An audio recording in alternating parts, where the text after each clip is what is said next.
All right, big news into the NFL landscape yesterday when we had the sudden and to be honest, shocking retirement of Andrew Luck. I don't think anyone saw this coming. There was talk that he might have missed part of this upcoming football season. There was some thinking that he would be back and ready to go, dealing with an ankle injury. However, he ends up retiring, and this is a big blow for the Colts. But if we take a look at this from Andrew Luck's perspective, he gave a press conference saying that rehabbing, he just came back last year from a shoulder injury that kept him out of the entire 2017 season. He came back last year. The Colts played extremely well, making the playoffs, getting into the second round. Now he's dealing with an ankle injury, and he just said that the injuries have just kind of hurt his love of the game. And I know people want to criticize him for that, saying that he, things got tough for him, so he wanted to quit. The Colts fans booed him yesterday in the preseason game. We're not him, and I'm not him, and injuries are tough, and rehab is tough. And if you don't have the love of the game, he's made all this money, why do it? Maybe he retires, takes a year off, recoups his body. Maybe that love and missing the game comes back, and he's ready to rejoin the Colts or the NFL, and he's able to, come back. Who knows? We've seen this happen before. We've seen players retire and end up coming back and still having successful careers. Not too long ago, Carson Palmer retired with the Bengals, ended up coming back and playing another couple, 3-4 years with the Arizona Cardinals. This has happened before. So if he's not mentally loving the game, I don't blame him one bit for not wanting to play. Now, how does this affect the Colts?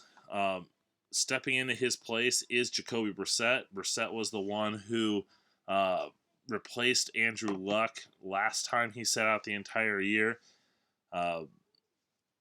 Brissett had mixed results. That was the year that they also were, lost a majority of their games. He started 15 out of those 16 games. He threw for 3,098 yards, 13 touchdowns, 7 interceptions.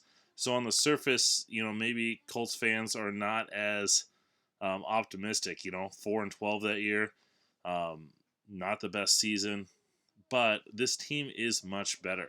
They've got a stout offensive line. They've got better receivers. They got guys that can, they drafted Paris Campbell. They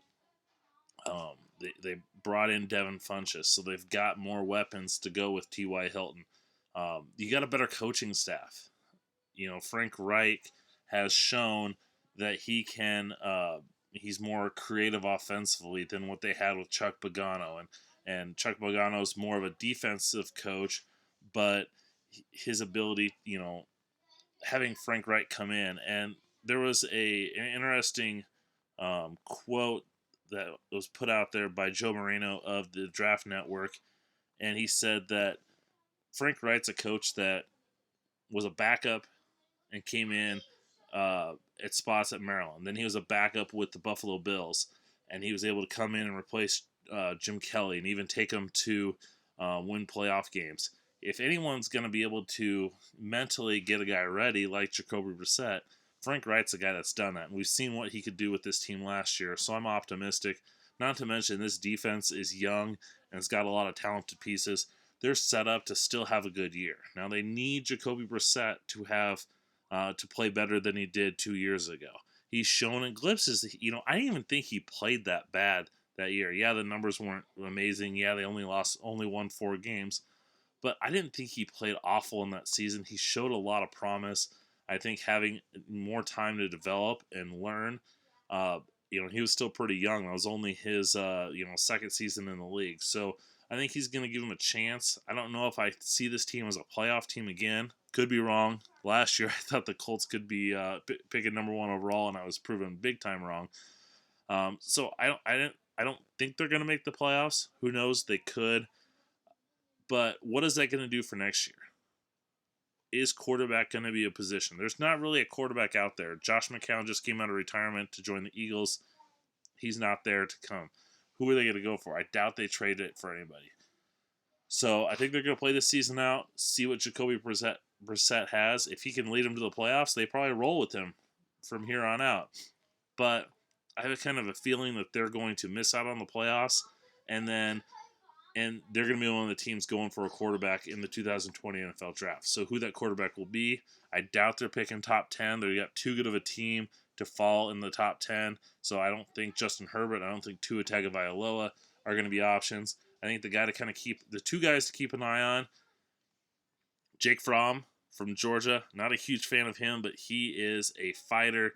He's elevated Georgia's offense. He knows how to manage a good offense. So he's someone to keep an eye on. And then the sleeper guy is Jordan Love out of Utah State. There's actually one more too. Jordan Love out of Utah State. He's got the physical traits. When I watched him this summer, he shows a lot of stuff, and I'm like, he's a guy that I could definitely see work his way into the first round. And then lastly, Jacob Eason from Washington. He's a guy that we haven't seen him since his true freshman year at Georgia. As a true freshman, he showed a lot of next level things, touched anticipation, reading defenses. He's got the big arm. How he does at Washington, if he really kind of can pick up from where he left off with as a redshirt freshman or as a true freshman at Georgia, I think he's another guy that could be a first round pick, and maybe he's someone that the Indianapolis Colts look at maybe in that 10 to 20 range.